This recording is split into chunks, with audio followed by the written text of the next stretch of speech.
నమస్తే. తెలంగాణలో రాజీనామాల పర్వం కొనసాగుతా ఉంది. ఒక పక్కన ముఖ్యమంత్రి రేవంత్ రెడ్డి, మరో పక్కన హరీష్ రావు, వీళ్ళిద్దరి మధ్యలో మాటల యుద్ధం కొనసాగుతా ఉంది. దమ్ముంటే రాజీనామా చేయి, దమ్ముంటే రాజీనామా చేయి, నువ్వు మొగోడివైతే ధైర్యం ఉంటే రాజీనామా చేయి అన్నటువంటి పదాలు మనం ఈ 2-3 రోజుల కంచి బాగా వింటాం. దీని నేపథ్యంలో ఒక పక్కన రాష్ట్ర ప్రభుత్వం అంటే గతంలో కాంగ్రెస్ పార్టీ ఇచ్చినటువంటి 6 గ్యారంటీలు, మరో పక్కన రైతు రుణమాఫీ పైన మాట మారుస్తా వస్తూ ఉంది తెలంగాణ రాష్ట్ర ప్రభుత్వం, ముఖ్యమంత్రి రేవంత్ రెడ్డి. కాబట్టి ఈ యొక్క ప్రభుత్వాన్ని నమ్మకూడదు, ఈ ప్రభుత్వానికి ఓట్లు వేసి ప్రజలంతా మోసపోయినటువంటి భావనని హరీష్ రావు వ్యక్తం చేస్తూ ఉంటే, హరీష్ రావుకి సవాల్ విసురుతా ఉన్నాడు ముఖ్యమంత్రి రేవంత్ రెడ్డి. దమ్ముంటే నువ్వు రాజీనామా చేయి, నీ ఖచ్చితంగా ఆగస్టు 15వ తేదీ లోపట నేను పక్కాగా రైతులకు ఇచ్చినటువంటి హామీని నెరవేరుస్తామని చెప్పేసి, అంతేకాకుండా 6 గ్యారెంటీలను ఇప్పటికే అమలు చేస్తా ఉన్నాం తెలంగాణ రాష్ట్రంలో. కానీ ప్రతిపక్ష పార్టీలు, ముఖ్యంగా బీఆర్ఎస్ పార్టీ మా మీద బురద జల్లేటువంటి ప్రయత్నం చేస్తూ ఉంది. దీన్ని ఎట్టి పరిస్థితుల్లో కూడా తెలంగాణ ప్రజలు నమ్మొద్దు అన్నటువంటి ఆ భావనని ముఖ్యమంత్రి రేవంత్ రెడ్డి ప్రతి ఒక్క సభల్లో చెప్తా ఉన్నాడు. కేవలం ఎన్నికల్లో దాటవేసేటువంటి విధంగా రానున్నటువంటి ఆగస్టు 15వ తేదీ లోపట్ల అంటే తెలంగాణ రాష్ట్రంలో అన్ని ఎన్నికలు, ఒక పక్కన ఎమ్మెల్సీ, మరో పక్కన ఎంపీ ఎన్నికలు, స్థానిక సంస్థల ఎన్నికలు కూడా అయిపోతున్నటువంటి దశలో మరి ఆగస్టు 15వ తేదీ వరకు కట్ ఆఫ్ డేట్ను పెట్టడం కేవలం ఎన్నికల్లో ప్రజల యొక్క ఓట్లను దండుకోవడం కోసం మాత్రమే ఇట్లాంటి వాగ్దానం చేసిండు రేవంత్ రెడ్డి అని చెప్పేసి హరీష్ రావు చెప్తా ఉన్నాడు. ఈ నేపథ్యంలో చాలా సంబంధించినటువంటి అంశాలు తెర మీదకి వస్తూ ఉన్నాయి. దీని పక్కన మనం అయితే చూస్తూ ఉన్నాం, ఏదైతే రాజీనామా చేయమని చెప్పేసి అన్నటువంటి సందర్భంలో ఈ రోజు హరీష్ రావు ఒక అడుగు ముంగటికేసి గన్ పార్క్ కి కాసేపటి క్రితమే గన్ పార్క్ కి తన యొక్క రాజీనామా పత్రాన్ని తీసుకొని రావడం జరిగింది.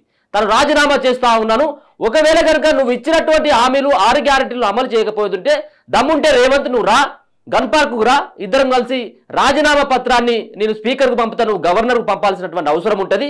నీకు దమ్ముండేది ఉంటే 6 గ్యారెంటీలు ఏవైతే ఉన్నాయో అవి ఆగస్టు 15వ తేదీ లోపట్ల పూర్తిగా అమలు చేయి, రైతు రుణమాఫీని కూడా అమలు చేసేటువంటి దమ్ముండేది ఉంటే నీ రాజీనామా పత్రాన్ని నువ్వు తీసుకురా, లేకపోతుంటే నీ అనుచరులతో ఎవరితో పంపినా కానీ నీ సిద్ధంగా ఉన్నానని చెప్పేసి హరీష్ రావు కాసేపటి క్రితమే గన్ పార్కులో ఉన్నటువంటి అమరవీరుల స్తూపం దగ్గర తన యొక్క రాజీనామా పత్రాన్ని అక్కడ పెట్టడం జరిగింది. మరి దీన్ని ఏ విధంగా స్వీకరిస్తారు ముఖ్యమంత్రి రేవంత్ రెడ్డి అనేది కూడా మనం చూడాల్సినటువంటి అంశం. అయితే ఒక పక్కన ఈ యొక్క రాజీనామాల పర్వానికి మరి ముఖ్యమంత్రి రేవంత్ రెడ్డి ఏ విధంగా స్వీకరిస్తాడు, ఇది కేవలం మరి ఒక డ్రామాగా ఏమన్నా చూపేటటువంటి ప్రయత్నం చేస్తారో లేదో ఒకసారి హరీష్ రావు మాట్లాడేటువంటి మాటలు కూడా ఒకసారి చూసేటువంటి ప్రయత్నం చేద్దాం. రాష్ట్ర ముఖ్యమంత్రి రేవంత్ రెడ్డి గారి సవాల్ను నేను స్వీకరించి ఈ రోజు గన్ పార్క్ దగ్గరికి నా రాజీనామా పత్రంతో చేరుకోవడం జరిగింది. ఈ రోజు రేవంత్ రెడ్డి గారు చివరికి దేవుళ్ళను కూడా వదలకుండా ఆయన ప్రమాణాలు చేసి ఈ రాష్ట్ర ప్రజల్ని మళ్ళీ ఒకసారి నిజమైతే గన్ పార్క్ దగ్గరికి రండి, ఈ గన్ పార్క్ దగ్గర అమరుల సాక్షిగా ప్రమాణం చేద్దాం, మేధావుల చేతుల్లో లేదా ఇక్కడ ఉన్న జర్నలిస్టుల చేతుల్లో మీ రాజీనామా నా రాజీనామా కూడా పెడదాం. ఆగస్టు 15లోగా ఏకకాలంలో 2 లక్షల రుణమాఫీ 100 రోజుల్లో అమలు చేస్తామన్నాయి. బాండ్ పేపర్ల మీద రాసిచ్చిన 6 గ్యారెంటీలు అమలు చేస్తే నా రాజీనామా పత్రాన్ని నేరుగా స్పీకర్ గారికి ఇవ్వండి, నేను మళ్ళీ ఉప ఎన్నికల్లో పోటీ కూడా చెయ్యను అని ఇప్పటికే స్పష్టంగా చెప్పాను. ఇది ఏదైతే ఆయన రాజీనామా పత్రాన్ని తీసుకొని హరీష్ రావు అమరవీరుల స్తూపానికి కూడా రావడం జరిగింది.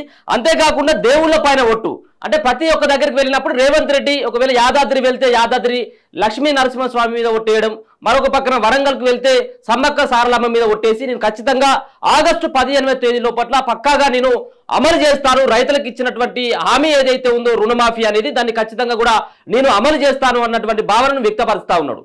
అదే సందర్భంలో నేను ఒకవేళ కనుక నువ్వు ఇచ్చినటువంటి సవాల్ని నువ్వు నాకు ఏదైతే సవాల్ విసిరావో ఈ సవాల్ని నేను స్వీకరిస్తా ఉన్నాను, దీనికి నేను కట్టుబడి ఉన్నాను, ఇప్పటికైనా నువ్వు కట్టుబడి ఉన్నట్టయితే ఉంటే పక్కాగా నీ రాజీనామా పత్రాన్ని తీసుకొని రా.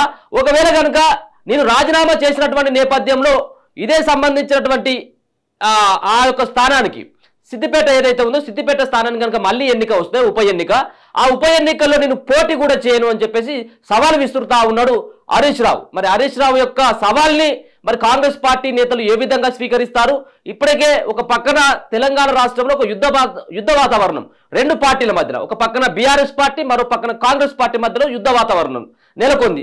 ఒకరికి సంబంధించినటువంటి ఒకరి పార్టీ పైన ఒకరు బురద జల్లేటువంటి ప్రయత్నంతో పాటు ఒకరి మీద ఒకరు ఆధిపత్య ధోరణి ప్రదర్శించేటువంటి పనిలో నిమగ్నమైపోయింది. మరి చూడాలి ఈ యొక్క రాజీనామాలకు సంబంధించినటువంటి అంశాన్ని ప్రభుత్వం ఏ విధంగా సీరియస్ గా తీసుకుంటుంది, ఇక్కడ ఉన్నటువంటి ప్రతిపక్షంలో ఉన్నటువంటి బీఆర్ఎస్ పార్టీకి రానున్నటువంటి రోజులలో ఏ విధంగా అనుకూలించబోతా ఉంది. పార్లమెంట్ ఎన్నికలు దగ్గర పడుతున్నటువంటి నేపథ్యంలో రాజకీయాలంతా కూడా కాస్త ఊపందుకుంటా ఉన్నాయి, రాజకీయాలంతా కూడా కొంత రగులుతా ఉన్నాయి.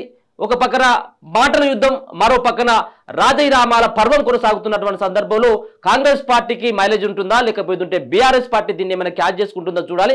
మరో పక్కన బీజేపీ ఈ రెండు పార్టీలు ఆడుతున్నటువంటి ఏదైతే ఈ డ్రామాలు ఉన్నాయో మరి దీన్ని బీజేపీ పార్టీ ఏ విధంగా తీసుకుంటుంది, ఏ విధంగా ప్రజల్లోకి నిలదీస్తుంది అనేది కూడా చూడాలి. ఈ రోజు జరిగినటువంటి ఈ రాజీనామా సంబంధించినటువంటి గన్ పార్క్ కి మరి హరీష్ రావు అయితే రావడం జరిగింది. గత 10 రోజుల కానుంచి ఇదే సంబంధించినటువంటి అంశం పైన ముఖ్యమంత్రి రేవంత్ రెడ్డికి హరీష్ రావు మధ్యలో ప్రతిరోజు కూడా ప్రతి సవాళ్ళు విసురుకుంటా ఉన్నారు. దమ్ముంటే రా, ఒకవేళ నువ్వు అయితే మొగడివైతే రా, నువ్వు రాజీనామా చేయి, నేను అమలు చేస్తారా లేదా అని చూస్తామని చెప్పేసి కాంగ్రెస్ పార్టీ నేతలు బీఆర్ఎస్ పార్టీ నేతలు ఒకరిపైన ఒకరు నిందలు వేసుకున్నటువంటి ప్రయత్నం చేస్తున్నటువంటి దశలో మరి ఈ యొక్క అంశానికి మరి ఈ రోజు ఏమైనా ఫుల్ స్టాప్ పడుతుందా, మరి ఒకవేళ రేవంత్ రెడ్డి దీన్ని సీరియస్ గా స్వీకరించి ఆయన కూడా ఏమైనా ఒక అడుగు ముందటేసి ఆయన కూడా ఏమైనా సిద్ధపడతాడో లేదా చూడాలి. ఈయనైతే హరీష్ రావు అంటేనేమో కేవలం ఎమ్మెల్యే మాత్రమే ఇప్పుడు సిద్దిపేటకి, ప్రభుత్వం కూడా లేదు కాబట్టి మరి ఈయన ముఖ్యమంత్రి, రాష్ట్ర ముఖ్యమంత్రి రేవంత్ రెడ్డి కాబట్టి ఆయనే రాజీనామా పత్రాన్ని ఇవ్వకపోవచ్చు అనేది అయితే తెలుస్తా ఉంది. ఆయన ఎందుకు ఇస్తాడు, ఆయన ఉన్నటువంటి ఒక గౌరవప్రదమైనటువంటి హోదాలో ఉన్నాడు, ఆయన సవాళ్ళని విసరడం వరకే పరిమితం అవుతాడా, లేకపోతే నిజంగా కూడా ఒకవేళ కనుక దీన్ని సీరియస్ గా తీసుకుంటే మాత్రం మరి ఏ విధంగా రేపు జరగనున్నటువంటి పరిణామాలు ఏ విధంగా ఉంటుంది అనేది కూడా చూడాల్సినటువంటి అంశం. చూస్తూనే ఉండండి మన తొలి వెలుగు.